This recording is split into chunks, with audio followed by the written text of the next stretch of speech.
हरे कृष्ण. स्क्रीन दिसतीये सगळ्यांना? हरे कृष्ण माता जी। हरे कृष्ण. स्क्रीन दिसतीये? हो माता जी। मी सुरू करते हं. हो माता। हरे कृष्ण. 18 दिवसात भगवद्गीता शिकून घ्या. या नामनिष्ठ प्रभूजी ते इस्कॉन मँगलोरचे आपले सीईओ आहेत, तर त्यांनी हा जो एक छान उपक्रम केलाय त्या सर्वांमध्ये तुम्ही उपस्थित राहिलाय त्याबद्दल मी तुमच्या सर्वांचे स्वागत करते. आपण आज 12वा अध्याय घेणार आहोत आणि त्याआधी आपण मंगलाचरण म्हणून या अध्यायाची सुरुवात करूयात. ओम अज्ञानतिमिरान्धस्य ज्ञानाञ्जलशलाकया चक्षुरुन्मीलितं येन तस्मै श्रीगुरवे नमः। नम ओम विष्णुपादाय कृष्णपृष्ठाय भूतले श्रीमते भक्तिवेदान्त स्वामिने इति नामिने। नमस्ते सारस्वते देवे गौरवाणी प्रचारिणे निर्विशेष शून्यवादी पाश्चात्यदेशतारिणे। हे कृष्ण श्री कृष्ण हे कृष्ण करुणा सिंधु दीनबंधु जगतपते गोपेश गोपिका कांत राधा कांत नमस्तुते। श्री कृष्ण चैतन्य प्रभु नित्यानंदा श्री अद्वैत गदाधर श्री वासादि गौर भक्तवृंदा। हरे कृष्ण कृष्ण कृष्ण हरे हरे हरे राम राम राम हरे हरे। तर हा अध्याय सुरू करायच्या आधी आपण श्री श्री राधाकृष्णांना आधी नमस्कार करूयात. आपण जिथे आहे तिथून नामानिष्ठ प्रभूजी, मी बघाशी सांगितल्याप्रमाणे इस्कॉन मँगलोरचे जे आमचे सीईओ आहेत आणि त्यांनी हा उपक्रम सुरू केला 18 दिवसात भगवद्गीता शिकून घ्या, तर आपण त्यांचे खूप खूप आभारी आहोत. त्यांना जिथे आहोत तिथून नमस्कार करूयात. तसंच मी ज्यांच्याकडून भगवद्गीता शिकले तर त्या अन्मया माताजींना आपण प्रणाम करूयात. माझी सगळी टेक्निकल टीम आहे त्यांना मी प्रणाम करते आणि सगळ्यात महत्वाचं म्हणजे आपण शिला प्रभुपादजी यांना आपण नमस्कार करूयात की ज्यांनी भगवद्गीता ही आपल्याला इतक्या सोप्या शब्दामध्ये लिहून ठेवली आहे आणि त्याच्यामुळे आपण ही भगवद्गीता समजून घेऊ शकतो, वाचू शकतो. तर आता आपण या अध्यायाला सुरुवात करूयात.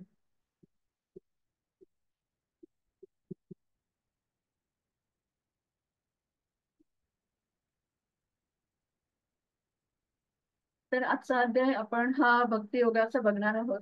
तर त्याच्या आधी आपण एक क्विक रिकॅप घेऊयात. म्हणजे काल आपण जो आधी 11वा अध्याय जो बघितला आहे की कृष्णाचं विश्वरूप दर्शन आपण जे बघितलंय, तर आपण त्याच्याविषयी थोडंसं बोलूयात. तर अर्जुनाने कृष्णांना विनंती केली होती की मला तुमचं विश्वरूप बघायचं आहे आणि कृष्णांनी ते त्याला दाखवलं. पण आपल्याला एक लक्षात आलं की अर्जुनाने त्यांना विनंती केली आहे. तर आपण परमेश्वराकडे कधीही जेव्हा जाऊ तेव्हा आपल्याला हे लक्षात ठेवायचं की आपण नम्रपणे परमेश्वराला विनंती ही केली पाहिजे की आपल्याला जर काही त्याला मागायचं असेल तर. अर्जुनही तसंच करतो की अर्जुनाला जेव्हा विराट रूप बघायचं असतं तेव्हा तो कृष्णांना म्हणतो की जर तुम्हाला वाटत असेल तर तुम्ही मला हे रूप दाखवा, आणि अतिशय नम्रपणे विनंती करतो. तर हे आपण नेहमी डोक्यात ठेवलं पाहिजे की आपण देवाकडे जेव्हा काही मागत असतो तेव्हा आपण नम्रपणे हे बघायला पाहिजे, मागणं मागायला पाहिजे किंवा आपण स्मरण करायला पाहिजे. पण अर्जुनाला आता हा विराट रूप दाखवल्यानंतर त्याला आधी खूप आनंद होतो की किती प्रचंड मोठं विराट रूप आहे. आणि क्षणार्धात तो म्हणजे थोडासा घाबरतो पण, कारण त्याच्यामध्ये तो त्या विराट रूपामध्ये बघतो तर श्रीकृष्णाच्या तोंडामध्ये ही जी कौरव सेना असते तर ती सेना त्याच्या तोंडामध्ये जात असते, तो त्यांना मारत असतो आणि हे भयंकर रूप बघून तो खूप घाबरतो. आणि मग श्रीकृष्णाला तो विचारतो की तुम्ही कोण आहात, आणि मग श्रीकृष्ण त्यांना सांगतो की माझे एक रूप काळ पण आहे. तर हे सगळं बघून अर्जुन खूप भयभीत होतो आणि त्यांना प्रणाम करतो आणि म्हणतो की नाही, तुम्ही कृपा करून तुमच्या पूर्ववत रूपामध्ये या, आणि मी खूप घाबरलेलो आहे. आणि मग श्रीकृष्ण त्यांच्या पूर्ववत रूपामध्ये येतात. त्याआधी ते चतुर्भुज रूपाचं पण दर्शन देतात अर्जुनाला, आणि हे रूप बघून त्याला खूप आनंद होतो. आणि त्याच्यानंतर ते द्विभुज रूपामध्ये येतात. तर अर्जुनाच्या लक्षात येतं की आपण कोणत्या व्यक्तीशी आपली मैत्री केली आहे, की इतका मोठा देव आपल्या बरोबर आहे, किती मोठा व्यक्ती आहे हा. आपण ह्याच्याबरोबर दिवसभर राहतो, आपण ह्याच्याबरोबर किती गप्पा मारतो, आपण ह्याच्या बरोबर अगदी साध्या मित्रासारखं होतं. तर त्याला खूप असं थोडंसं म्हणजे आश्चर्य वाटतं आणि खूप काही म्हणजे थोडासा गांगरून जातो तो की आपण इतकी मोठी व्यक्ती आहे श्रीकृष्ण, आणि त्याचा परमात्मा स्वरूप श्रीकृष्णाचा तो मान्य करतो की तुम्ही खरंच म्हणजे परमात्मा आहात, तुम्ही भगवान आहात. तर श्रीकृष्णाने इथं हे सगळं मान्य केलेलं आहे. आणि आता श्रीकृष्ण सगळ्यात शेवटी त्यांचा द्विभुज रूप म्हणजे दोन हात, जसं श्रीकृष्णाचं नॉर्मल रूप असतं तर ते रूप प्रकट करतो. आणि त्याच्यानंतर मग आता श्रीकृष्ण त्याला सांगतात की हे जे रूप तू आता माझं बघितलेलं आहेस, तर हे रूप तुझं माझं जे आहे ते मोठ्या मोठ्या ऋषींना, मोठ्या मोठ्या योगींना, मुनींना सुद्धा हे रूप दिसत नाही. कारण हे रूप दिसण्यासाठी माझी अनन्य भक्ती करावी लागते. तर जो माझा अनन्य भक्त आहे त्यालाच खरं हे रूप दिसतं. आणि तू माझा अनन्य भक्त आहेस, तुझी भक्ती ही परम आहे. तू माझा निस्सिम भक्त आहेस, तू माझा द्वेष करत नाहीस, मत्सर करत नाहीस, म्हणून मी हे रूप तुला दाखवलं. आणि इथून आपलं आता 11व्या अध्यायातून हा 12व्या अध्यायामध्ये भक्ती योग सुरू होतो. तर भक्ती योग म्हणजे भक्ती ही कृष्णाची भक्ती, आणि योग म्हणजे आपण जोडतो कृष्णाला. भक्तीमुळे आपण कृष्णाला जोडले जातो, याचा अर्थ हा भक्ती योग आहे. आता या भक्ती योगामध्ये आपण आता काय बघणार आहोत की या अध्यायाची सुरुवातच आता आपण बघूयात की कृष्ण काही अर्जुन प्रश्नाने करतो की भक्ती योगामध्ये मी तुझं निर्विशेष रूप आहे, अव्यक्त रूप जे आहे कृष्णाचं, त्याच्यावर भक्ती करू का मी तुझ्या सगुण रूपावर, तुझ्यावर मी भक्ती करू?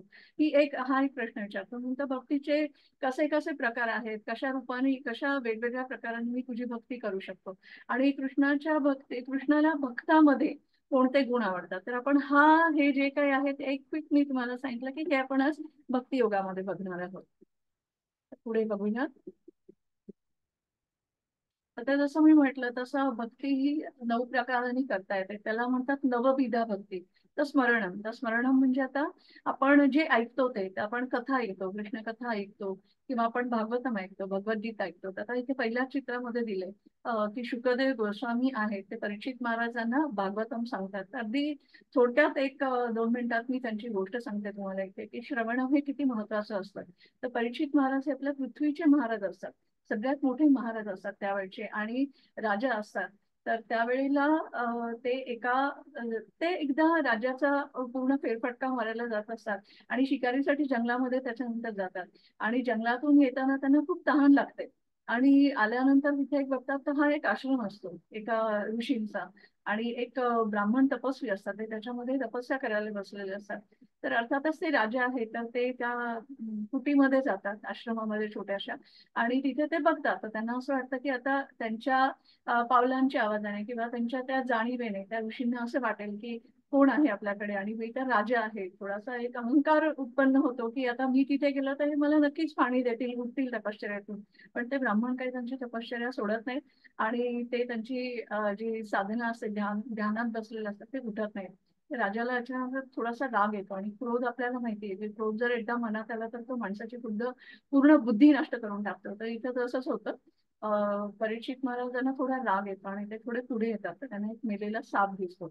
आणि तो साप उचलतात आणि रागाने त्या ब्राह्मण ऋषींच्या गळ्यामध्ये टाकतात आणि तिथून निघून जातात.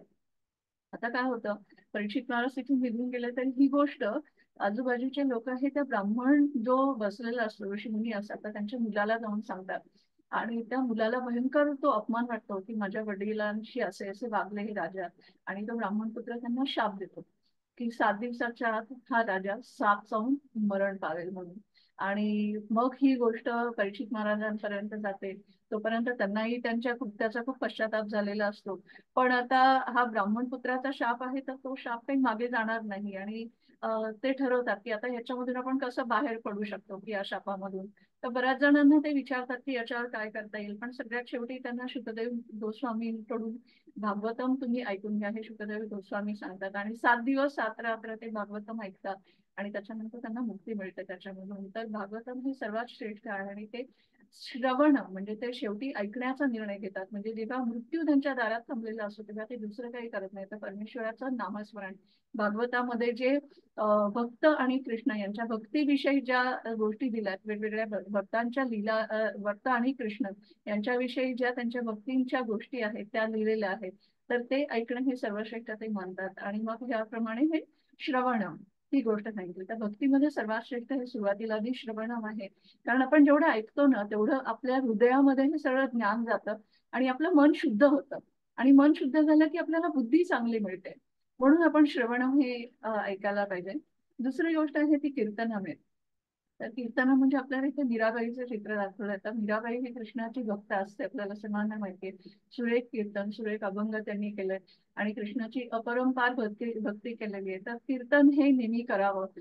देव त्यांनी खूप प्रसन्न होतो. स्मरणम आहे. तर स्मरणम म्हणजे आपण देवाची नेहमी आठवण करत जावी, की आपण कुठेही असलो तरी मनामध्ये कृष्ण हा नेहमी असावा, मनामध्ये देवाची आठवण आपण ही नेहमी करत जावी. तर स्मरणम ही सुद्धा असं होतं, की आपण देवाला जसं काही समोर पाहत असतो, जरी देव आपल्याला नसेल दिसत तरी आपण रिमेंबरिंग म्हणजे स्मरणम आहे ते खूप महत्वाचं आहे. पादसेवनम, आता आपण इथे बघतो की लक्ष्मी माता आहे इथे, महालक्ष्मी, आणि ती विष्णू देवाचे पाय चेपते. तर देवाचे जे कमल चरण आहेत तर त्यांची सेवा करते. तर ही पादसेवनम ही खूप मोठी सेवा आहे, ही पण एक खूप मोठी भक्ती आहे. अर्चनम, अर्च विग्रह जो असतो म्हणजे मंदिरामध्ये जी मूर्ती असते, तर अर्चना म्हणजे अर्चना म्हणजे पूजा म्हणली जाते. तर आपण जी मूर्ती पूजा करतो, तर घरामध्ये असेल किंवा देवळामध्ये आपण पूजा करतो, ते देवाला अभिषेक करतो, त्याच्यामध्ये हळदी कुंकू लावतो, फुलं वाहतो, आपण प्रसाद दाखवतो, उदबत्ती ओवाळतो, दिवा ओवाळतो, त्याच्यानंतर आपण नैवेद्य करतो देवासाठी, त्याच्यासमोर कीर्तन करतो. हे सगळ्या ज्या गोष्टी आहेत त्याला म्हणतात पूजा. तर आपण हे नॉर्मली घरामध्ये सुद्धा करतो आणि मंदिरात पण ही मोठी मोठी पूजा होतात. घरामध्ये आपली छोटीशी पूजा होते त्या मानाने, मंदिराच्या मानाने, पण आपण ही पूजा ती जरी केली तरी हा एक भक्तीचा प्रकार आहे. नंतर वंदना, तर आता आपण हे देवाला वंदना करायची, आपण प्रार्थना म्हणायची देवासाठी, नम्रपणे प्रार्थना म्हणायची. तर हा जो प्रकार आहे याच्यामध्ये तो नवविधा भक्ती मधला हा एक प्रकार येतो. त्याच्यानंतर दास्यम आहे. तर आता इथे आपल्याला दास्यम मध्ये हनुमान दिसतो आणि रामचंद्र दिसतात. तर आता हनुमानाने आपल्याला माहिती आहे की प्रभू रामचंद्रांची सीता जी असते पत्नी, तर तिला रावण घेऊन जातो आणि सीता मातेला सोडवण्यासाठी रामचंद्रांना हनुमानाने अगदी सुरुवातीपासून शेवटपर्यंत मदत केलेली आहे. आणि खरोखर म्हणजे दास्य होऊन, त्यांचा दास होऊन तो त्यांची खूप सेवा करतो. तो लंकेमध्ये जातो, सीता मातेला तिथे जाऊन भेटतो, रामचंद्रांचा निरोप देतो तिला, आणि त्याच्यानंतर रावण त्याचा तिथे अपमान करतो. तर रावणाच्या राजवाड्यातला बराचसा भाग आहे तो जाळून टाकतो. त्याचं इतकं प्रेम असतं श्री रामचंद्रांवर. तर ह्याला दास्य म्हणतात या भक्तीला, म्हणजे तुम्ही देवाचा दास होऊन मी तुझी सेवा करेन. त्याच्यानंतर सख्यम, तर साख्यम मध्ये आता आपल्याला बघितलेलं आहे की अर्जुन आणि कृष्ण, तर आपण अख्ख्या महाभारतामध्ये बघतो की कृष्ण आणि अर्जुनांची मैत्री इतकी जवळची मैत्री असते की अर्जुनाशिवाय कृष्ण आणि कृष्णाशिवाय अर्जुन आपण म्हणू शकत नाही. जिथे अर्जुन आहे तिथे कृष्ण आहे आणि त्यांचा विजय होतो. कृष्ण हा अर्जुनाला पूर्णपणे आयुष्यभर साथ देतो आणि युद्धामध्ये पण साथ देतो तो. त्याच्यामुळे त्यांचं मित्रत्व आहे आपल्याला माहिती आहे. कृष्ण अर्जुनाचं रक्षण करतो ठिकठिकाणी, आणि जिथे कृष्ण आहे तिथे विजय आहे. तर हे साख्यम आहे की देवाचा एक सखा म्हणून, एक मित्र म्हणून, आणि कृष्ण खरं सांगायचं तर परम मित्र आहे सगळ्यांचा. तुम्ही जर कृष्णाशी मैत्री केली तर कृष्ण तुमचं नक्की रक्षण करतो आणि कृष्णासारखा मित्र नाहीये. तर हे एक साख्य म्हणून म्हटलं जातं. आणि आत्मनिवेदन, तर आपण काल बघितलं तर बळी महाराजांची गोष्ट बघितली होती की जेव्हा तुम्ही देवाला पूर्णपणे शरण जाणे म्हणजे याला म्हणतात आत्मनिवेदन. तर अशा या नवविधा भक्ती आहेत. तर याच्यामध्ये आपल्याला जी अ, भक्ती करणं शक्य आहे ती भक्ती ही केलीच पाहिजे. असं नाही की आपल्याला हेच करायला पाहिजे तेच करायला पाहिजे. आपल्याला जसा वेळ होतो, आपल्याला जसं आवडतं, जसं आपल्याला परमेश्वराशी जोडता येईल आपल्याला स्वतःला, त्याप्रमाणे आपण ही भक्ती करू शकतो. पुढे बघूया.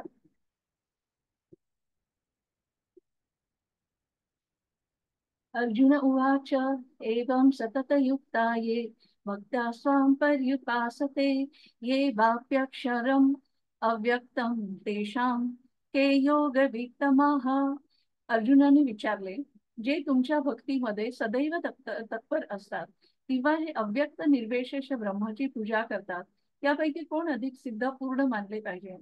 आता इथे या अध्यायाचा जी सुरुवात आहे तीच कृष्णाला अर्जुनाने पहिलाच प्रश्न विचारलाय की मी तुमच्या कोणत्या रूपावरती भक्ती केली पाहिजे. म्हणजे मगाशी आपण बघितलं की विराट रूप पण एक दिसतं देवाचं. तर विराट रूप आहे किंवा निर्विशेष रूप आहे, म्हणजे देवाचं सगुण रूप नाहीये ते, की देवाचं ब्रह्मण म्हणजे आपल्याला केवळ प्रकाश झोत आहे त्याच्यामध्ये, किंवा जे अतिप्रचंड विराट रूप आहे हे जे आहे. तर याच्यावरती मी भक्ती करणं हे सोपं आहे का, तुम्ही जे मला द्विभुज रूप तुम्ही जे समोर दिसता मला, तर त्याच्यावर मी भक्ती करणं हे सोपं आहे, असं अर्जुन हा प्रश्न विचारतो श्रीकृष्णाला. आणि त्याप्रमाणे आता कृष्ण इथे उत्तर देतात.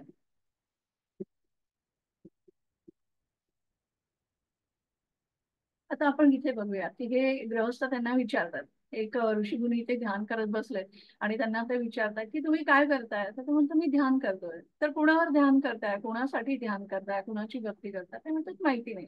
कारण ते अव्यक्त रूप आहेत, निराकार रूप आहे, त्याच्यावरती ध्यान करतोय. तर त्यांना माहितीच नाही की निराकार रूप म्हणजे काय आहे. जर समोर काही दिसत नाही तर तुम्ही काय भक्ती करताय त्यांची. तर त्याच्यामुळे ते म्हणतात माहिती नाहीये. आता इथे आहे भक्ती योग म्हणजे काय. आता भक्ती योग म्हणजे कृष्णाला तुम्ही भक्तीने जोडून घेणे, आणि कृष्णाला भक्तीने जोडून घेणे म्हणजे भक्ती योग आहे. आपण बघितलं की वेगवेगळ्या प्रकारच्या नवविधा भक्ती आहेत या. तर नवविधा भक्तींपैकी आपण वेगवेगळ्या प्रकारच्या भक्ती आहेत त्या करतो. आता इथे हे चित्र दाखवलंय, तर ही सगळी मुलं आहेत ती कृष्ण कथा ऐकतायत. तर ऐकणं ही सगळ्यात मोठी भक्ती आहे, किंवा जप करणं आहे. आपण कृष्णाचा जो जप करतो, 108 मळी असतात जपमाळेमध्ये, आणि आपण त्याच्याप्रमाणे हरे कृष्ण कृष्ण कृष्ण हरे हरे, हरे राम राम राम हरे हरे, हा जप आपण करत असतो कृष्णाचा. त्याला चॅन्टिंग म्हणतात. आणि कृष्णाचं स्मरण म्हणजे कृष्णाची आठवण करत राहणे, कृष्ण लीला आठवणे, कृष्ण कथा आठवणे. तर हे म्हणजे भक्तियोग. याच्यामुळे आपण कृष्णाशी जोडले जातो आपण. पुढे बघूया. प्रभू प्राप्तीचे 3 टप्पे कोणते आहेत. तर आता कोणत्या 3 टप्प्यांमध्ये आपण परमेश्वराला प्राप्त करू शकतो. तर ब्रह्मण स्वरूप आहे, जे परमेश्वराच्या भोवतीचा जो प्रकाश झोत आहे, ज्याच्यामध्ये देव दिसत नाही, पण तो जो बाजूचा प्रकाश आहे, निर्विशेष रूप म्हणतात त्याला, ज्याच्यामध्ये सजीव रूप दिसत नाही, तो एक ब्रह्मण आहे. त्याच्यानंतर परमात्मा आहे, जो परमात्मा म्हणजे चतुर्भुज रूप आहे देवाचं, जे परमात्मा म्हणून आपल्या हृदयामध्ये स्थित आहे.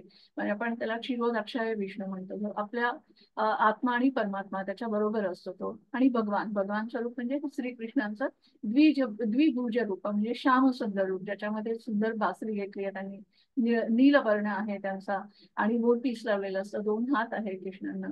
तर हे त्यांचं भगवान रूप आहे. आता 4 युग आहेत. तर कोणकोणते 4 युग आहेत, तर प्रत्येक युगांचा एक धर्म सांगितलेला आहे. की जसं आता सत्ययुग असतं, तर सत्ययुगामध्ये आता भगवान विष्णूंवरती ध्यान केंद्रित करायचं. तर सतयुगामध्ये कसं असायचं की लाखो वर्ष हे लोकांचं आयुष्य असायचं. तर त्याच्यापैकी लोक तपश्चर्या करायचे. कुणी 60,000 वर्ष केले, कुणी 20,000 वर्ष केले, 12,000 वर्ष केली वगैरे. आता मी तपश्चर्या केली, गंगा नदीला बोलवलं, आपण हे ऐकलंय. तर पूर्वीचे लोक तपश्चर्या ही हजारो वर्षाचे करायचे आणि भगवान विष्णूंवर ध्यान लावायचे. तर आता हे आपल्याला शक्य नाहीये, पण हे त्या युगामध्ये होत असायचं, सतयुगामध्ये. कारण तेव्हा लोकांची आयुष्यच लाखो वर्षांची असायची. त्याच्यानंतर आला तर दुसरं आहे ते त्रेतायुग. तर त्रेतायुगामध्ये बलिदान करायचं. बलिदान म्हणजे तेव्हा होम हवन यज्ञ या गोष्टींना खूप इम्पॉर्टन्स दिलं जायचं. म्हणजे हा धर्म होता त्यावेळेचा, की यज्ञ दान तप हे खूप करायचे त्यावेळेला. तिसरा जो होता तो द्वापार युगामध्ये. तर द्वापार युगामध्ये विस्तृत मंदिर पूजा असायची. तर मंदिर पूजा म्हणजे मोठ्या मोठ्या पूजा असायच्या, समिधा, त्याच्यामध्ये वेगवेगळे मंत्र म्हटले जायचे, स्तोत्र म्हटली जायची. असे हे खूप मोठ्या मोठ्या पूजा केल्या जायच्या. आणि आता कलियुगामध्ये काय होतं, कलियुगाचा जो धर्म आहे तो आपल्याला जप करायला सांगितलाय, नाम जप करायला सांगितलंय. कारण कलियुगामध्ये आपल्याला इतकं मोठं हे ध्यान इतके वर्ष करणं शक्य नाही. कारण कलियुगातलं आपलं आयुष्यच असतं जास्तीत जास्त 100 वर्ष. एक तर 100 वर्ष आयुष्य, आणि आपल्याला आता तेवढी स्मरणशक्ती नाहीये. पूर्वीच्या काळी कसं व्हायचं की एकमेकांकडून म्हणजे ऋषीमुनींकडून शिष्याला ज्ञान द्यायचं, आणि ते फक्त सांगण्याने ते पठण करायचे तेवढे, आणि तेवढं पाठ करून ते सगळं स्टोअर करायचे त्यांच्या बुद्धीमध्ये, मेंदूमध्ये, आणि त्याच्यानंतर ते म्हणू शकायचे. पण आता कलियुगामध्ये आपल्याला इतकी मेमरी नाही, आपल्याला स्मरणशक्ती, आपली आपण बद्ध जीव आहोत, तेवढी मेमरी नाहीच आहे आपल्याला. कालचं विचारलं तर आज आठवता येत नाही. तर त्याच्यामुळे आपल्याला हे सगळे बाकीचे प्रकार करणं शक्यच नाहीये. यज्ञ दान तप याला पैसा पण खूप लागतो, प्रचंड संपत्ती लागते. तर आता इतकं आपल्याकडे ह्या सगळ्या गोष्टी नाहीये.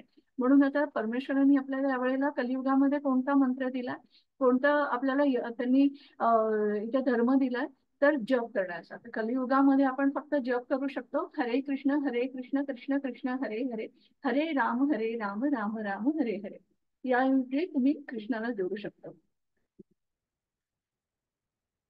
श्रीभगवानुवाच मय्यावेशमनो ये मां नित्ययुक्ता उपासते श्रद्धया परयोपेतास्ते मे युक्ततमा मताः. श्री भगवान म्हणाले, जे लोक माझ्या साकार रूपावर आपले मन केंद्रित करतात आणि नेहमीच अत्यंत श्रद्धापूर्वक भक्तीने माझी उपासना करतात, ते माझ्या मते सर्वोत्तम आहेत. म्हणजे आता परमेश्वराने सुद्धा सांगितलंय, श्रीकृष्ण सुद्धा म्हणतो की माझं निर्विकार रूप नाही.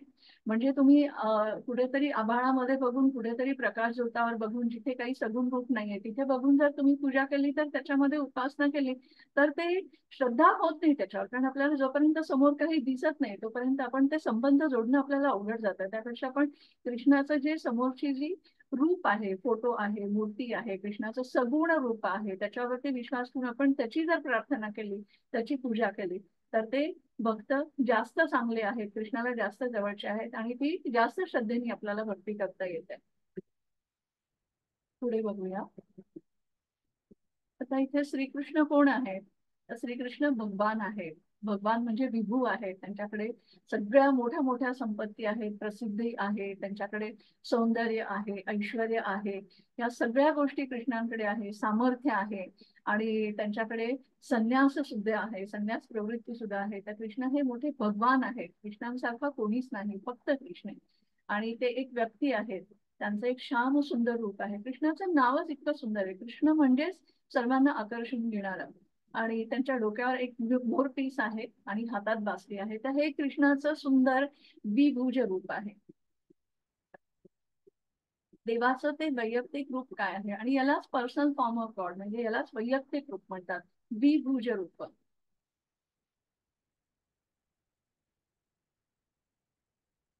हे आपले श्री श्री राधाकृष्ण आहेत. आपण इथून त्यांना प्रणाम करूयात.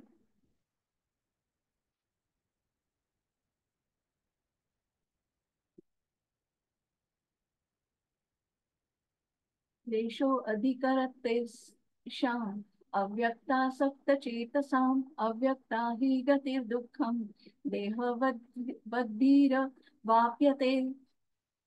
ज्यांचे मन परमात्म्याच्या अव्यक्त निराकार स्वरूपाशी जोडलेले आहे त्यांची प्रगती करणे फारच अवघड आहे.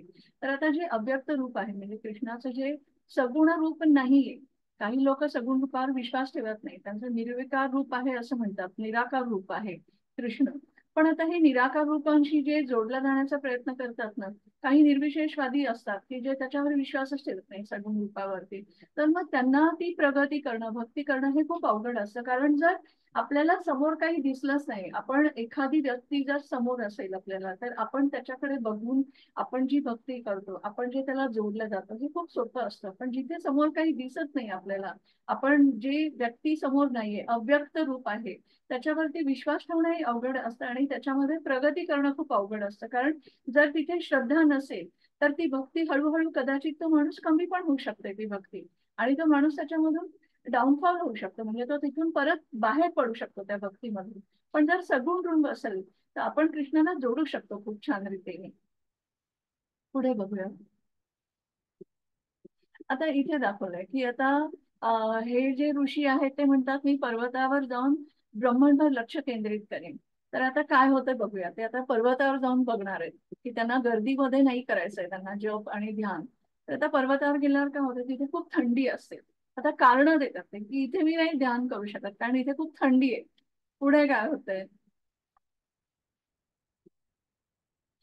आता इथे प्रभुपादांनी खूप छान आपल्याला एक म्हणजे हे वाक्य सांगितलेलं आहे याच्यामध्ये, आणि आपल्याला संदेश दिलाय वाक्यामधून की आरोग्य 1 नंबर आहे, जप क्रमांक 2 नंबर आहे, सेवा 3 नंबर आहे आणि नंतर वाचन येते. श्रील प्रभुपाद म्हणाले त्यापैकी कोणालाही सोडू नका, त्या प्रत्येकामध्ये एक आत्मा आहे, असं श्रील प्रभुपाद म्हणतात. तर इतकं सुंदर वाक्य आहे की आरोग्य जर तुमचं जर सांभाळायचं असेल तर, कारण हे आरोग्य हे बेस असतो सगळ्या गोष्टीचा. आपल्याला जर फिजिकली आपण फिट असेल तर मग आपल्याला काय असतं, आपण 2 तास बसू शकतो, जप करू शकतो व्यवस्थित, आपण मंदिरामध्ये जाऊ शकतो. पण आरोग्य जर आपलं चांगलं नसेल, आपला एखादा जर शरीराचा भाग दुखत असेल, आपल्याला जर बरं वाटत नसेल, दात दुखत असेल, कान दुखत असेल, आपल्याला चालता येत नसेल, अशक्तपणा असेल, हे जर सगळं असेल तर आपण परमेश्वराची सेवा आहे त्या उत्साहाने करू शकत नाही. किंवा आपण आपले दुसऱ्याही ज्या गोष्टी आहेत आपल्या डेली रुटीन मध्ये आपण ज्या काही गोष्टी करतो त्या गोष्टी सुद्धा आपण तेवढ्या उत्साहाने नाही करू शकत. तर आरोग्य हे आपलं सांभाळलंच पाहिजे. जप हे 2 क्रमांकावर आहे, कारण जप करून काय होतं तर आपल्या हृदयाची शुद्धी होते आपण जे काही आपण भक्ती करतो, आपण देवाचं नाव घेतो, देवाची आठवण करतो, त्याच्यामुळे काय होतं आपल्या हृदयामध्ये, कानामधून आपल्या देवाचं नामस्मरण जे असतं ते हृदयापर्यंत जातं आणि हृदयामधलं जे सगळं आपलं वाईट गोष्टी आहेत, जे काय आपलं सगळं आपण इतक्या जन्मांपासून आपण केलेल्या काही चुका आहेत, आपल्या हृदयामध्ये जे काही वाईट गोष्टी आहेत ते सगळ्या नष्ट होतात हळूहळू आणि आपलं हृदय शुद्ध होतं आणि मग आपण देवाची परमभक्ती करू शकतो, आपण अनन्य भक्तीकडे जातो आपण. आणि सेवा ही 3 नंबरवर आहे, तर देवाची सेवा ही केलीच पाहिजे. आपल्याला ज्या पद्धतीने देवाची सेवा करता येईल आपण त्या पद्धतीने करावी. आपल्याला आणि भक्तीचे पण अनेक प्रकार सांगितले, तर आपण त्यातली कोणती भक्ती आपल्याला असेल ती करू शकतो. आणि नंतर वाचन येते. तर वाचन म्हणजे आपण भगवद्गीता आहे, भागवतम आहे किंवा आपण कृष्णाच्या कथा आहेत, हे सगळं वाचू शकतो आपण. कारण आणि यातलं कुठलंही काही सोडायचं नाहीये, कारण प्रत्येकामध्ये एक आत्मा असतो, प्रत्येकात चेतना असते. पुढे बघूया. आता मगाशी ते ऋषी बघितले ते आता इथे आपण परत बघतोय, तर आता त्यांची तपश्चर्या काही तिथे झाली नाही, कारण ते डोंगरावर गेले आणि ते थंडी होती. तर आता ते म्हणतात की आता वाळवंट थोडंसं गरम असतं, तर मी वाळवंटामध्ये जाऊन बसतो आणि तिथे मी ब्रह्मणवर म्हणजे मी निराकार रूपावर मी तिथे भक्ती करत बसतो. पण आता इथे जाऊन हे काय होतंय की त्यांना गरमच वाटतंय, कारण वाळवंट हे तापतंच. एक सकाळी साधारणपणे थोड्या वेळ ते गार असतं आणि नंतर इथे प्रचंड ऊन होतं, तिथे तुम्ही थांबू शकत नाही. तर हे दुसरं कारण आहे की किती गरम आहे आणि ते तिथे ध्यान करू शकत नाही. मग आता ह्या दोन्ही ठिकाणी नाही झालं, मग ते म्हणतात ठीक आहे बाबा, आता मी दोन्ही ठिकाणी जात नाही, तिथे थंड नाही गरम नाही, असं मी जंगलात जाऊन बसतो. मग आता ते जंगलात गेल्यावर ध्यान करू शकतात का? आता इथे म्हणतात ते वाघाने माझ्यावर हल्ला केला, तर अर्थातच आता हे जंगल आहे, त्या जंगलामध्ये हिंस्र पशु श्वापद असतात, आता त्यांना ही भीती वाटते, त्याच्यामुळे ते इथेही ध्यान करू शकत नाही. मग आता ते विचारतात की या कलियुगात मी काय करू शकतो. तर या कलियुगामध्ये मी काय डोंगरावर जाऊन ध्यान करू शकत नाही, मी कुठेतरी वाळवंटात बसू शकत नाही, मी जंगलात बसू शकत नाही, घर सोडून मी कुठेतरी लांब जाऊन मी तपश्चर्या करू शकत नाही, मग मी काय करू?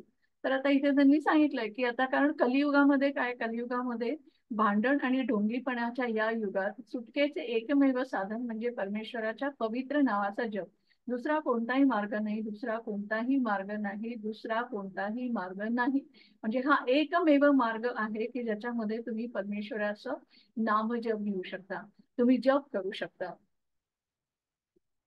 आणि मग आता इथे लिहिलंय देवाच्या पवित्र नावाचा जप काय आहे, मग ते विचारतात कोणता जप करू शकतो. मग अर्थातच हरे कृष्ण कृष्ण कृष्ण हरे हरे, हरे राम राम राम हरे हरे, हा जप आपल्याला करायला सांगितलं. आणि आपल्याला माहितीये की 108 मणी असतात माळेमध्ये आणि आपण एक माळ जपतो त्यावेळेला 108 वेळा आपण हा जप करतो. तर आता इथे आपल्याला दिसतंय की हे जे ऋषी मुनी होते आता हे भयंकर खुश झालेले आहेत. आता ते आपल्याला कळतंय की मृदुंग वाजवतात आणि ते कुठे जंगलात नाही गेले किंवा उंचावर डोंगरात नाही गेले किंवा वाळवंटात नाही. आता हे आपल्याला सगळं दिसतंय की एक छानशी घरांची अशी एरिया दिसतंय की जिथे रहिवासी राहतात, म्हणजे ते आपापल्या गावामध्येच त्यांनी ही सेवा केली, त्यांना कुठे लांब जायची गरज नाहीये. तर तिथे खूप छान जप करतात ते, हरे कृष्ण कृष्णा कृष्णा हरे हरे, हरे राम राम राम हरे हरे. आणि इथे कृष्णाचं सुंदर रूप दाखवलंय ते वरती, श्याम सुंदर रूप आहे, कृष्णाच्या रूपाची आठवण करतायत आणि ते जप करतात आणि मृदुंग वाजवतात. म्हणजे संकीर्तन असतं की जेव्हा आपण कीर्तन करतो त्यावेळेला आपण वाद्यांची साथ घेतो तेव्हा त्याला आपण संकीर्तन म्हणतो. तर आता अशा रीतीने इथे सांगितलेलं आहे की आता फक्त तुम्हीच एकटे जॉब कराल असं काही नाहीये, तर आपण आपल्या सोबतीने सुद्धा आपण हा जॉब करू शकतो. आपल्याला अधिक आनंद मिळेल की कुटुंबातले आपले सगळेजण आपण एकत्र बसून जर जॉब केला तर आपण एकमेकांना आनंद देऊ शकतो. आपण चतुश्लोकी बघितली तर त्याच्यामध्ये आपल्याला होतं की बोधयंतस्य परस्परम कथयन्तस्य मा नित्यं तुष्यन्ति च नमन्ति च मच्चित्ता मद्गत प्राणा बोधयन्तस्य परस्परम तत्. आणि तो आपण श्लोक बघितला होता, तर त्याच्यामध्ये आपण हे बघितलंय की तुम्ही जेवढ्या एकमेकांना या कृष्ण कथा सांगता, जेवढ्या एकमेकांबरोबर एकत्र बसून तुम्ही कीर्तन करता, तेवढं हे सगळं तुम्हाला जास्त आनंददायी असतं ते. पुढे बघूया. मय्येव मन आधस्त्व मयि बुद्धिं निवेश्य निवसिष्यसि मय्येव अत ऊर्ध्वं न संशयः. माझ्यावर तुझे मन स्थिर कर आणि तुझी बुद्धी माझ्या ठायी युक्त कर, अशा प्रकारे तो माझ्यामध्ये कायमचा राहील. मग इथे आता त्यांनी इतकं छान सांगितलं की आपल्याला इथे कृष्ण दिसतोय की तू माझ्यावर मन स्थिर कर. तर आता हे मन स्थिर कसं करायचं, म्हणजे कृष्णावर तुम्ही विश्वास ठेवा आणि कृष्णासाठी तुम्ही अ, जगत राहा, म्हणजे कृष्णाचाच विचार करा, कृष्णासाठी जगा. जे काय तुमचं काम करताय ते तुम्ही कृष्णाला जोडून घ्या. आणि तुम्ही माझ्या बरोबर कायमचे जर जोडले गेला तर तुम्ही नक्की आनंदी व्हाल. तर आता इथे आपल्याला दिसतंय की कृष्ण त्याच्या सगळे गोपी आहेत त्याच्या भोवती. आणि आता आपल्याला माहितीये की गोकुळामध्ये कृष्ण जेव्हा होता तेव्हा त्यांचं काम काय होतं, ते काम नव्हते करत असं नाही, ते त्यांच्या गायी घेऊन जायचे वनात चरायला. पण त्याच्यानंतर ते कृष्णाबरोबरच थांबायचे. त्यांचं एकत्र वनभोजन व्हायचं, ते गायी चरायला न्यायचे, तिथे ते छान खेळायचे, ते गप्पा मारायचे, गोष्टी करायचे, एकत्र जेवण करायचे. तर त्यांचा दिवस इतका छान जायचा कृष्णाबरोबर. आणि कृष्णाच्या सगळ्या गोष्टी ऐकायचे, ते कृष्ण जे जे सांगत होते ते सगळं ऐकत राहायचे, त्याच्यामधून आनंद घ्यायचे. आणि दुसऱ्या दिवशी परत जेव्हा ते कृष्णावर जायचे ते वाट बघायचे त्या दिवसाची. तर पूर्णपणे त्यांच्यासाठी ते कृष्णाशी जोडले जायचे आणि ते त्यांचं काम हे करायचं. तर आपणही हे करू शकतो की आपण आपलं काम करता करता आपण कृष्णाची आठवण करू शकतो आणि आपल्याला कृष्णाशी जोडू शकतो आपण. पुढे बघूया. तर आता इथे एक गोष्ट आहे, दुर्योधन आहे आणि अर्जुन आहे. तर जेव्हा कुरुक्षेत्राचं युद्ध व्हायचं ठरलेलं असतं, म्हणजे शांतीदूत म्हणून अर्थात हे युद्ध होऊ नये म्हणून कृष्ण जे असतात तर ते दुर्योधनाकडे जातात आणि कौरव पांडव दोघांची समजूत घालायचा प्रयत्न करतात. दुर्योधनाला खूप समजावतात की हे युद्ध नको करायला, या युद्धामध्ये खूप जीवितहानी होईल, या युद्धामध्ये काही उपयोग होणार नाही, आणि तुम्ही एवढं मोठं राज्य पांडवांना नसेल द्यायचं तर तुम्ही फक्त 5 गावं त्यांना द्या. आणि खरं बघितलं तर हे राज्य युधिष्ठिरांनाच, पांडवांनाच मिळायला पाहिजे होतं. पण ते पण तुम्ही देत नाही आहात. पण तुम्ही 5 गावं दिली तर हे युद्ध होणार नाही. पण दुर्योधन काही ऐकत नाही. आणि मग त्याच्यानंतर युद्ध हे अटळ होतं. आणि जेव्हा कुरुक्षेत्राचं युद्ध हे करायचं ठरतंच त्यांचं, तर त्यावेळेला श्रीकृष्णाची खूप मोठी सेना असते. तर ती सेना मागण्यासाठी दुर्योधन आणि अर्जुन हे एक दिवस श्रीकृष्णाकडे जातात. तर श्रीकृष्ण तिथे झोपलेले असतात. मग अर्थातच आता दुर्योधन जो असतो तो त्यांच्या डोक्याजवळ जाऊन बसतो.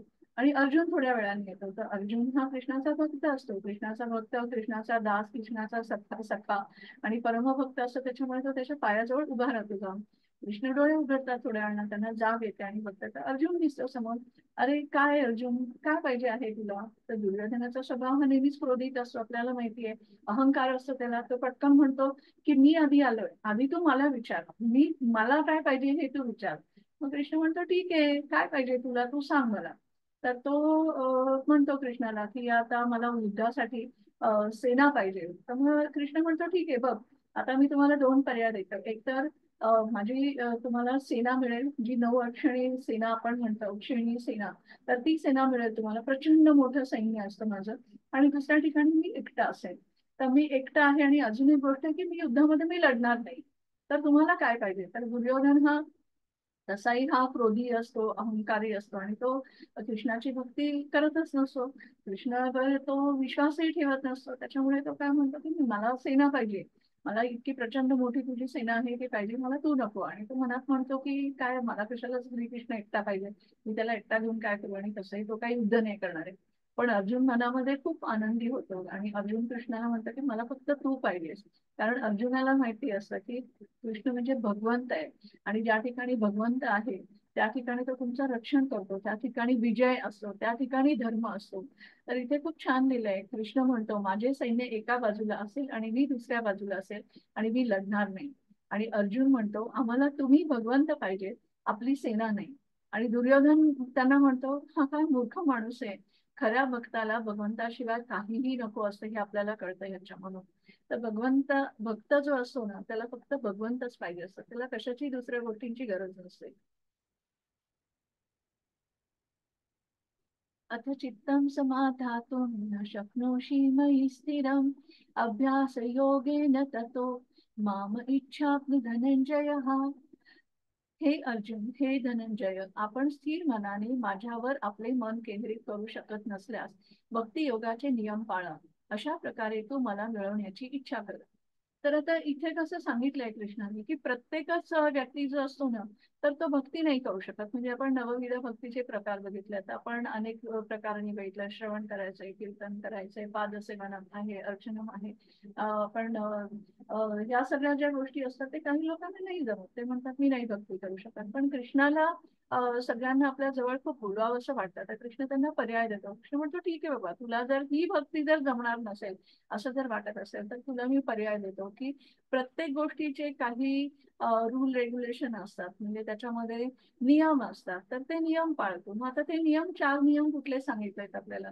तर 4 नियम म्हणजे आपण सगळ्यात पहिल्यांदा आपण कोणाची अहिंसा, म्हणजे अहिंसा ही पाळली पाहिजे. म्हणजे आपण जे आता हे सेवन करतो, प्राण्यांना मारून खाल्लं जातं, तर हे चुकीचं आहे. की अ, आपल्याला निसर्गामध्ये खूप अन्न दिलं आहे, आपण शाकाहारी राहिलो तरी आपल्याला, म्हणजे आपण सगळे जण जगू शकतो एवढं परमेश्वरांनी अन्न दिलेलं आहे. आपल्याला भाजीपाला असतो, फळावळ असतं, दूध असतं, हे सगळं सोडून आपण प्राण्यांची हत्या करून त्याला खाणं ही चुकीची गोष्ट आहे. कारण ते फक्त आपल्या जिभेचे चोचले असतात. आपल्याला जर दुसरं अन्न इतकं छान मिळत असेल शाकाहारी, तर एखाद्या प्राण्याला का मारलं पाहिजे? आपल्या आवडी निवडीसाठी आपण दुसऱ्या प्राण्याला मारणं आणि त्याला खाणं, हे खूप चुकीची गोष्ट आहे. म्हणजे तर हे नाही केलं पाहिजे. दुसरी गोष्ट म्हणजे व्यसन नाही केलं पाहिजे कुठल्या गोष्टीचं. तिसरी गोष्ट म्हणजे आपण अवैध स्त्री संबंध नाही ठेवले पाहिजे. आपण जो बरोबर आपला सखा साथीदार असतो त्याच्याशी लग्न करूनच राहायला पाहिजे, म्हणजे समाजामध्ये आपण एक चांगलं राहू शकतो, चांगलं व्यक्तिमत्व राहू शकतं आपलं. आणि चौथी गोष्ट म्हणजे जुगार नाही खेळला पाहिजे. तर या 4 गोष्टींचं पालन कर, असं कृष्ण आता त्याच्यामध्ये सांगतो. की जर हे नाही झाली आधीची भक्ती, तर या 4 गोष्टी पाळ. पुढे बघूया. आता याच्यामध्ये आपण नियमित तत्व जी आता 4 सांगितली, तर ते म्हणजे काय आहे? सगळे आपल्याला ही जी गोष्टी आहेत ना, ते मायादेवी मध्ये चित्र दाखवलं आणि त्याच्या पुढे शुद्ध भक्ती. तर शुद्ध भक्तीकडे आपण करायला जेव्हा लागतो ना, तेव्हा आपल्याला ही सगळे जे रेग्युलेटिव्ह प्रिन्सिपल जे आता आहेत, म्हणजे 4 गोष्टी सांगितल्या, ते आपल्याला सगळ्या सोडून द्यायला पाहिजेत. नाहीतर आपण भक्ती करू शकत नाही. जर एखाद्या माणसाने जर अगदी हे मादक पदार्थांचं सेवन केलं, अल्कोहोल घेत राहिला तो, त्याच्यानंतर जुगार खेळत राहिला, या सगळ्या गोष्टी जर करत राहिला, प्राण्यांची हत्या करत राहिला, परस्त्रीकडे जात राहिला, ह्या सगळ्या गोष्टी केल्या, तर त्याच्या हृदयामध्ये शुद्धी राहणार नाही आणि तो भक्ती करू शकत नाही. तर आपल्याला याच्यामधून बाहेर यायलाच पाहिजे. पुढे बघू.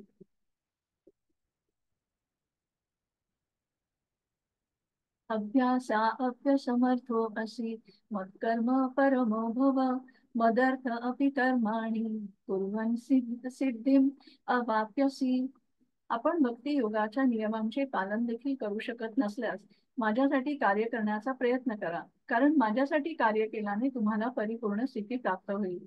आता बघा की कृष्णाचं आपल्यावर किती प्रेम आहे आणि कृष्ण आपल्याला किती लवकर आपल्याकडे बोलवत आहे, की म्हणजे तुम्ही काही करून माझ्याकडे परत या, या जन्ममृत्यूच्या चक्रामध्ये तुम्ही अडकू नका परत परत.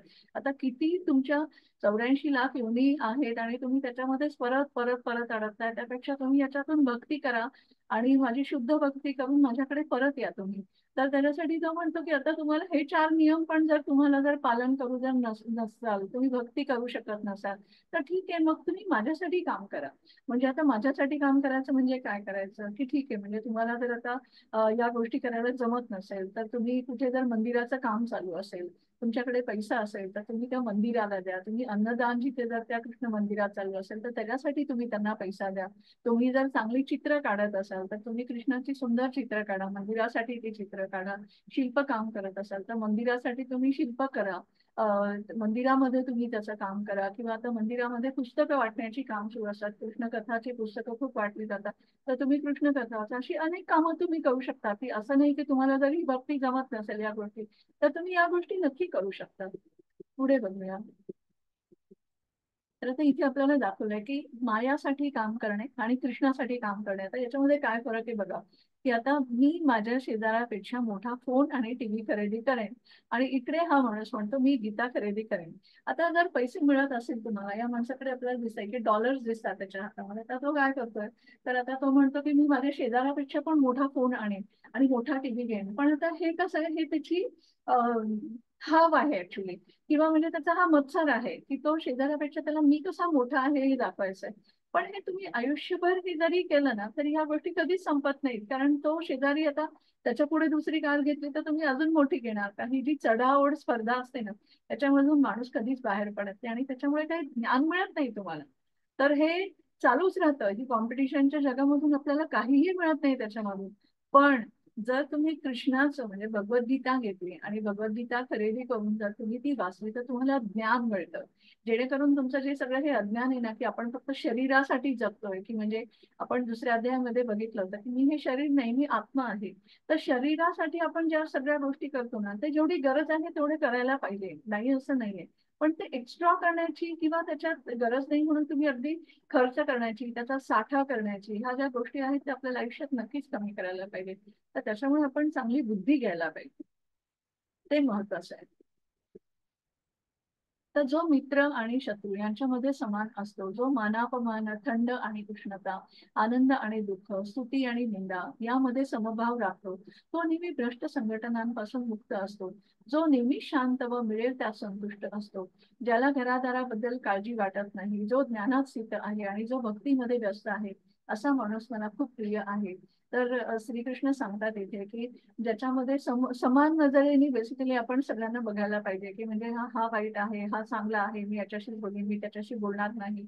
त्याच्यानंतर मला खूप आनंद झालाय, मला या माणसाने माझी स्तुती केली म्हणून हे खूप चांगलं आहे, ते माझी निंदा करतात म्हणून हे लोक वाईट आहे. तर असं आपल्याला हा फरक नाही पडला पाहिजे. आपल्यासाठी सगळे लोक आपल्याला हे सारखेच वाटले पाहिजे. कितीही आपल्याला आनंद मिळाला किंवा दुःख, तर त्याच्यामध्ये आपल्याला तटस्थ राहता यायला पाहिजे. त्याच्यामुळे आपल्यामध्ये फार फरक नाही व्हायला पाहिजे. आपण दोन्ही गोष्टी सहन करायला पाहिजे. आनंद पण सहन करता यायला पाहिजे आणि दुःखही सहन करता यायला पाहिजे आपल्याला. कारण तरच आपण आपलं मन हे स्थिर राहू शकेल. नाहीतर आपण प्रत्येक गोष्टीमध्ये जर कंपॅरिझन करत राहिलो, प्रत्येक गोष्टीमध्ये जर आपण एक्सपेक्टेशन करत राहिलो समोरच्या माणसाकडून, की त्यांनी माझा आदर करावा, त्यांनी माझा सन्मान करावा, किंवा त्यांनी मला विचारलं नाही, त्यांनी मला हे दिलं म्हणून हे खूप चांगलं आहे, माझी स्तुती झाली म्हणून खूप चांगलं आहे, तर याच्यामध्ये आपण आपलं मन स्थिर नाही राहू शकत. त्याच्यामध्ये एक गोष्ट इथे खूप छान सांगितली आहे. इथे अंबरीश महाराज म्हणून एक कृष्णाचे खूप चांगले भक्त असतात आणि ते एकादशी करत असतात, कृष्ण भक्त असतात. त्याच्यामुळे आणि एकादशीच्या दुसऱ्या दिवशी आपण एकादशीचा उपवास सोडतो, तर तो एक मुहूर्त असतो त्याच्यासाठी. तर त्या ठराविक काळाला आपण काहीतरी खातो किंवा पाणी ग्रहण करतो. तर एकदा काय होतं, असंच एकादशी असते आणि ती एकादशी म्हणजे निर्जला एकादशी असते. तर निर्जला एकादशी करतात ते आणि त्यावेळेला नेमके त्यांच्याकडे दुसऱ्या दिवशी उपवास सोडण्याच्या दिवशी दुर्वासा ऋषी येतात. आणि दुर्वासा ऋषी हे खूप मोठे ऋषी असतात. तर हे अमरीश महाराज त्यांना नमस्कार करतात, त्यांना म्हणतात तुम्ही माझ्याकडे आलात राजवाड्यामध्ये, तर आपण आता जेवण करूनच घ्या. आणि मग ते म्हणतात ठीक आहे, आम्ही नदीवर स्नान करून वगैरे येतो.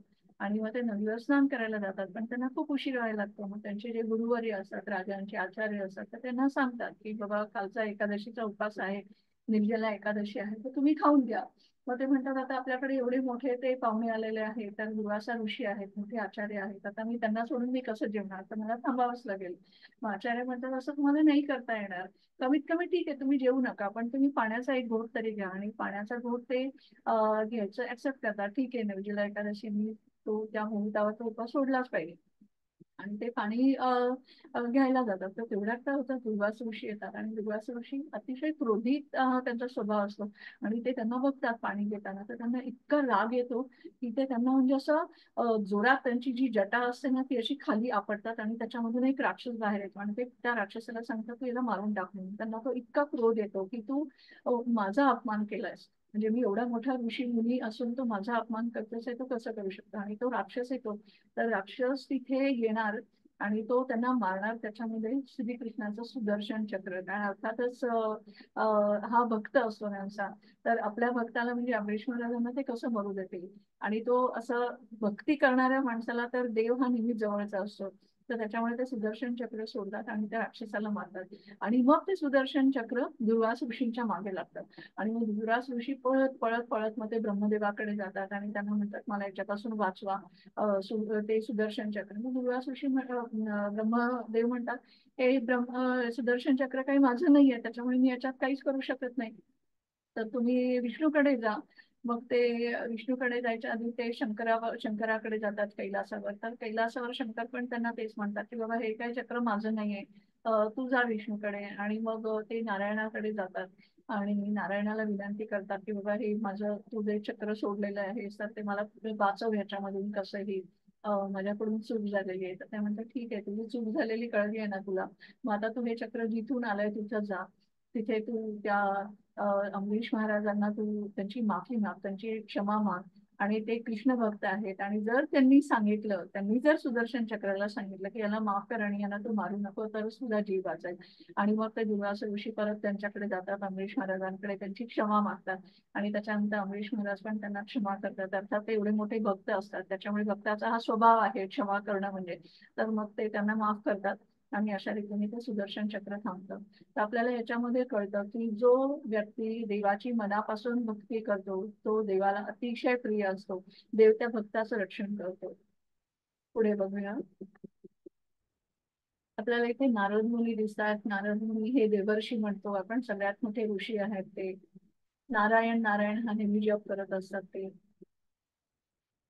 आता इथे एक नारद मुनींची गोष्ट आहे. नारद मुनी हे आधी पूर्वीच्या त्यांच्या आयुष्यामध्ये ना गंधर्व असतात. तर गंधर्व म्हणजे ते खूप छान गात असतात.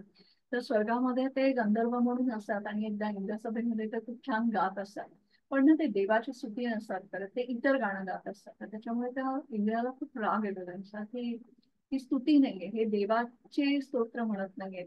आणि ते त्यांना शाप देतात आणि म्हणतात की तू एका कमी प्रतीच्या कुटुंबामध्ये तुझा जन्म होऊ दे. आणि म्हणून मग त्यांना ते एका दासीपुत्र म्हणून त्यांचा जन्म होतो पुढच्या जन्मामध्ये. आणि मग ते आणि त्यांची आई राहत असतात. तर त्यांची आई ही सगळ्यांची सेवा करत असते. छोटी छोटी प्रत्येकाच्या घरामध्ये काही स्वयंपाकाचं काम आहे, काही स्वच्छतेचं काम आहे, असं ती साधी स्त्री असते. आणि ती नारद मुनींना म्हणजे नारद बाळाला ती वाढवत असते. मग काय होतं एकदा असे चातुर्मासाचा महिना येतो आणि चातुर्मासामध्ये ऋषीमुनी येतात आणि त्या आश्रमामध्ये 4 महिने राहतात. तर ऋषीमुनी चातुर्मासात इथे तिथे प्रवास करत नाही, ते एका ठिकाणी राहतात. आणि सगळे मोठे मोठे ऋषी येतात ते. तर त्यांची आई जी असते नारद बाळाची, तर ती त्यांची सेवा करते, त्यांच्यासाठी स्वयंपाक करते, पाणी आणते. आणि मग ते दिवसभर स्तोत्र म्हणत असतात, पठण करत असतात. आणि हे सगळं नारद मुनी बघत असतात. आणि मग त्यांची आई जेव्हा ही त्यांची सेवा करत असते, तर त्यावेळेला जेवण वाढल्यानंतर त्यांचं जे उष्टावळ असतं, जेवणामध्ये जे काय त्यांचं अन्न राहिलेलं असतं, तर ते नारद मुनी त्यांना विचारून ते खातात.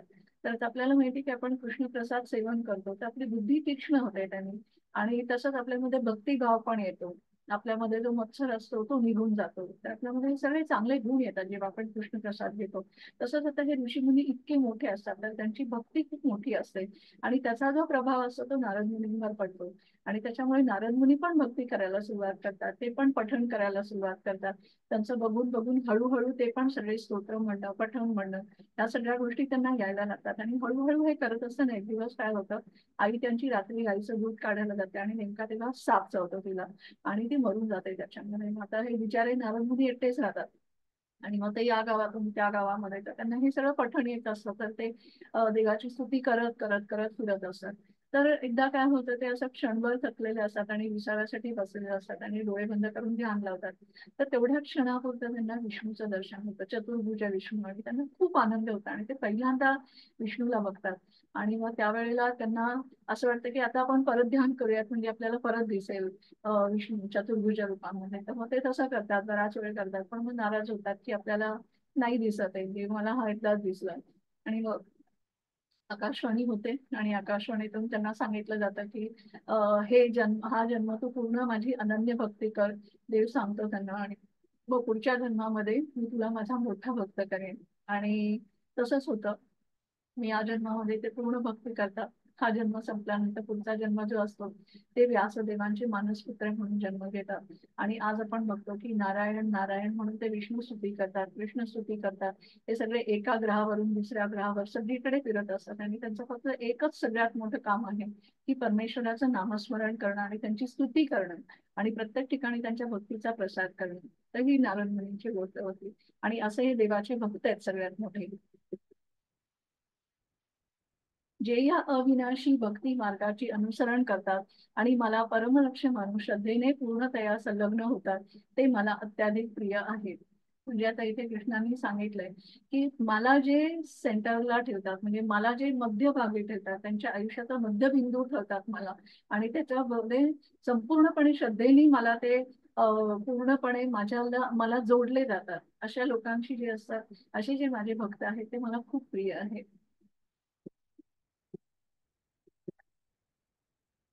तर इथे हरिदास ठाकूर म्हणून एक भक्त होते.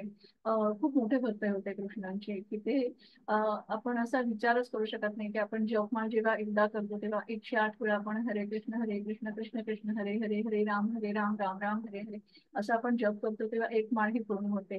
पण ते 192 माळा दिवसभरामध्ये करत असतात, इतकं ते कृष्णाची भक्ती करत असतात. पण ना ते जन्माने मुसलमान असतात आणि अर्थात चैतन्य महाप्रभूंचे ते भक्त पण असतात. आणि त्यावेळेला चैतन्य महाप्रभूंच्या युगामध्ये ते जन्माला आलेले होते. आणि त्यांच्या बरोबरीने ते त्यांची भक्ती जी असते ती चैतन्य महाप्रभूंना माहिती असते की ते खूप मोठे भक्त आहेत त्यांचे आणि कृष्णाचे. आणि काहीही झालं तरी त्यांना हे माहिती असतं की आपण दिवसभरामध्ये या माळा कमी करायच्या नाही. तर त्यांनी त्यांना नामाचार्य म्हणून ही पदवी दिलेली असते चैतन्य महाराजांनी. तर त्या बाकीचे जे हे त्यांच्या इथले लोक असतात, मुसलमान लोक असतात, तर त्यांना हे खूप राग येतो की अरे तू या धर्माचा असून ते कृष्ण जप करतोस वगैरे. आणि मग त्यांना ते खूप त्रास द्यायला सुरुवात करतात. मग ते एकदा शिक्षा त्यांना अशी ठोठावतात की 21 बाजार, म्हणजे तेव्हा गावामध्ये बाजार भरत असायचे आणि तेव्हा सगळी लोक गावातले तिथे जायचे आणि त्या बाजारामधून खरेदी करायचे. तर त्याच्यामुळे सगळे लोक तिथे हजर असायचे बाजारामध्ये. अशा 21 बाजारामध्ये त्यांना मध्यभागी थांबून फटके मारण्याची शिक्षा देतात आणि त्यांना ते फटके मारत असतात. पण तरी सुद्धा ते इतका त्रास सहन करतात, पण ते त्यांची भक्ती सोडत नाहीत. आणि ते शेवटी चैतन्य महाप्रभू म्हणताना ते शरण येतात, त्यांच्याकडे राहतात. चैतन्य महाप्रभू त्यांच्या बरोबर त्यांना ठेवून घेतात आणि मी तुम्हाला आता सांगितलं तसं त्यांना खूप मोठं हे नामाचार्य म्हणून त्यांना ही पदवी देतात आणि त्याच्या पुढे ते त्यांचा प्रवास हा सुरूच ठेवतात. तर हे एक खूप मोठे भक्त होऊन गेले कृष्णाचे, हरिदास ठाकूर. आता इथे आपण अजून काही भक्त बघतो तर आपल्याला माहितीये की इथे रामचंद्र आणि मारुती, हनुमान आपल्याला दिसतात. की प्रभू रामचंद्र आणि हनुमान यांच्या तर कितीतरी कथा आहेत. म्हणजे अख्ख्या रामायणामध्ये जर बघितलं तर रामायणामध्ये हनुमानाशिवाय ही कथा संपू शकत नाही. इतकं सुंदर हनुमानाची आणि रामाची भक्ती आहे. जर हनुमान नसता तर सीता मातेला शोधायला रामाला खूप त्रास झाला असता, पण हनुमानाने रामचंद्रांना खूप साथ दिली सीता मातेला शोधण्यामध्ये. तर असे भक्त मिळणं हे खूप अवघड आहे. म्हणजे त्यांनी अपार, म्हणजे अनन्य भक्त आहेत हे सगळे. तसंच आपल्याला प्रल्हादाची गोष्ट मी काल सांगितली होती की प्रल्हाद महाराज सुद्धा, म्हणजे इतका लहान मुलगा असतो 5 वर्षाचा, पण तो पण नारायणाची इतकी भक्ती करतो, इतकी भक्ती करतो की जेव्हा त्याचे वडील त्याला खूप त्रास देतात आणि मारायचा प्रयत्न करतात त्यावेळेला देव त्याचं रक्षण करतो आणि नृसिंह रूपामध्ये येऊन हिरण्यकश्यपूचा वध करतो आणि प्रल्हाद बाळाला राज्यावर बसवतो. तर म्हणजे प्रल्हादाचं इतकं रक्षण करतो त्याच्यातून. आणि हे म्हणजे हा कृष्ण सुदामाची गोष्ट आहे की ज्या ठिकाणी कृष्ण आणि सुदामा, आपल्याला माहिती आहे हे सुद्धा की ते सांदीपनी मुनींच्या आश्रमामध्ये शिकायला असतात. तर कृष्ण हा राजा असतो, श्रीमंत घरातला असतो आणि सुदामा जो असतो तो खूप गरीब असतो. पण तरी सुद्धा कृष्ण आणि सुदामा यांच्या भक्तीमध्ये, म्हणजे मैत्रीमध्ये कुठेही फरक पडत नाही. जेव्हा राजाला भेटायला जातो सुदामा, साधे एका छोट्याशा कुचुंडीमध्ये पोहे घेऊन जातो, ते पोहे सुद्धा कृष्ण खूप आवडीने ऍक्सेप्ट करतो. आणि तो जेव्हा परत जातो तर त्याची सगळी गरिबी निघून गेलेली असते, त्याला अक्षरशः राजवाड्यासारखं घर संपत्ती सगळं देतो. तर कृष्ण हे सगळं जाणून घेतो आणि सुदामा ऍक्च्युली त्याला भेटायला जातो तेव्हा तो त्याला काही मागत नाही, फक्त मिठी मारतो त्याला खूप आनंदाने. आणि त्याचं राजवैभव बघून तो खूप, म्हणजे असं त्याला आश्चर्य वाटतं की खूप मोठा आहे माझा मित्र वगैरे, पण तो त्याला काहीच मागत नाही. पण कृष्ण सगळं जाणून घेतो, ही कृष्णाची भक्ती आहे. तर कृष्ण हा आपल्या भक्ताचं नेहमी रक्षण करतो आणि त्याला नेहमी आनंदी ठेवतो. तृणादपि सुनिवेन तरोरपि सहिष्णुना अमानीनामान देव कीर्तनीय हा सदा हरिः. स्वतःला वाटेत पडलेल्या गवतापेक्षा कमी मानणे, झाडासारखे सहनशील असणे, खोटी प्रतिष्ठा न बाळगणे, हे नेहमीच इतरांचा आदर करून आपण नेहमीच नम्र भावनेने श्री हरिनाम कीर्तन केले पाहिजे. तर आता इथे हा खूप छान आपल्याला एक संदेश दिला. ह्याला श्री शिक्षाष्टकम असं म्हणतात. तर याच्यामध्ये आपल्याला सांगितलेलं आहे की आपण, आपला स्वभाव हा नम्र असला पाहिजे. की गवत असतं तर गवत खूप मऊ असतं, त्याच्यावर अनेक जणांचे पाय पडतात, पण त्याचा जो मऊ स्वभाव धर्म आहे तो कधीही बदलत नाही. तर आपलाही स्वभाव हा असाच पाहिजे, झाडासारखं सहनशील पाहिजे आपण. आपण झाडासारखं सहनशील म्हणजे झाडाला ऊन आहे, वारा आहे, ते सगळं सहन करतच असतं ना झाड. तर ह्याच्यामध्ये भक्तीमध्ये अनेक अडचणी येतात. आपण आता इतके भक्त बघितले की त्यांना वेगवेगळ्या अडचणी येतात, पण ते त्यांच्या भक्तीपासून ढळत नाहीत. म्हणजे कृष्णाची भक्ती हे ती कधीही सोडत नाहीत. तर आपण आणि खोटी प्रतिष्ठा न बाळगणे हे तिथे सांगितलं की अहंकार जो असतो ना तो माणसाला पूर्णपणे नष्ट करून टाकतो. त्याच्यामधलं सगळं जी श्रद्धा असते, बुद्धी असते, ती सगळी नष्ट होते त्याची. आणि मग तो वाईट कृत्य, चुकीची कृत्य करण्याला भाग पाडतो स्वतःला. आणि म्हणून आपण प्रत्येकाचा, सगळ्यांचा आदर केला पाहिजे. कुणामध्येही आपण फरक नाही करता कामा. आपण हा समभाव हा ठेवलाच पाहिजे आणि हरिनामाचं कीर्तन केलं पाहिजे. आता इथे हा जप करताना दाखवलेला आहे की रोज आपण कीर्तन केलं पाहिजे, जप केलं पाहिजे. तर जप हा इतका सुंदर आहे की जप केल्याने आपलं मन शुद्ध होतं, हृदय शुद्ध होतं.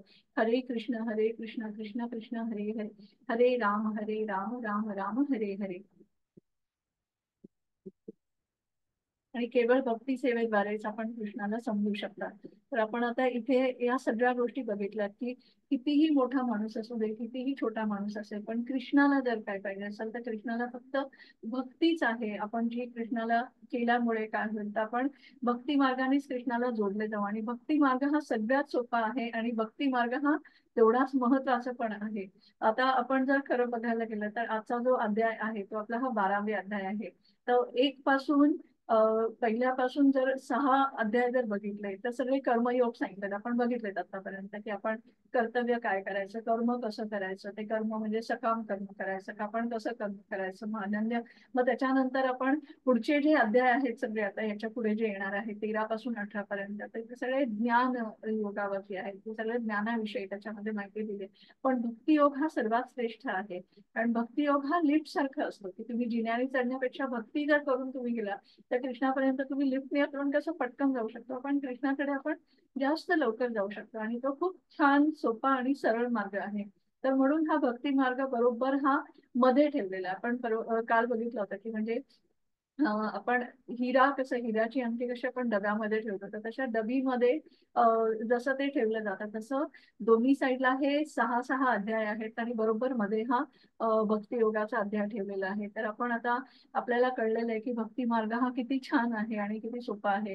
तर आज आपण बघितलं याच्यामध्ये की सगळ्यात पहिल्यांदा अर्जुन विचारतो कृष्णाला की म्हणजे निर्विकार रूपाचं मी स्मरण करू का, मी तुझ्या रूपाची भक्ती करू. आणि मग कृष्ण सांगतो की माझं जे सगुण रूप आहे त्याची तू भक्ती कर, म्हणजे तू चांगली भक्ती करू शकशील. जेव्हा आपल्या समोर देव असतो त्यावेळेला आपल्याला त्याचं भक्ती करणं ही जास्त सोपं पडतं. निर्विकार आणि आपल्या समोर जर काहीच नसेल तर आपण लवकर भक्ती करू शकत नाही. आपण त्याच्यामधून बाहेर येऊ शकतो, त्या भक्तीमधून आपली कॉन्सन्ट्रेशन होऊ शकत नाही आपण त्याच्यावरती. त्याच्यानंतर आपण नवविधा भक्ती बघितल्या. तर नवविधा भक्ती म्हणजे वेगवेगळ्या प्रकारच्या भक्ती आहेत. तर तुम्हाला जी शक्य होईल त्या पद्धतीने तुम्ही भक्ती करा कृष्णाची. आपण अनेक भक्तांची आपण गोष्टी बघितल्या याच्यामध्ये. तर आपल्याला हे कळलं की आपण कृष्णाची भक्ती आपण कशी करू शकतो. भक्तांनी, वेगवेगळ्या भक्तांनी कशी भक्तांची भक्ती केली आणि कृष्णाला कोणते भक्त आवडतात हे आपण सगळं बघितलंय. तर आजचा अध्याय हा आपला इथे संपलेला आहे. आणि कुणाचे काही प्रश्न असेल मी रेकॉर्डिंग बंद करते, आपण प्रश्नोत्तर घेऊया त्याच्यावरती. तर हा अध्याय संपलेला आहे असं मी इथे डिक्लेअर करते. तर आपण आता शेवटचं हे श्लोक म्हणूया त्याच्यामध्ये. वाञ्छाकल्पतरुभ्यश्च कृपा सिन्धुश्च एव च पतितानां पावनेभ्यो वैष्णवेभ्यो नमो नमः. हरे कृष्ण, हरे कृष्ण.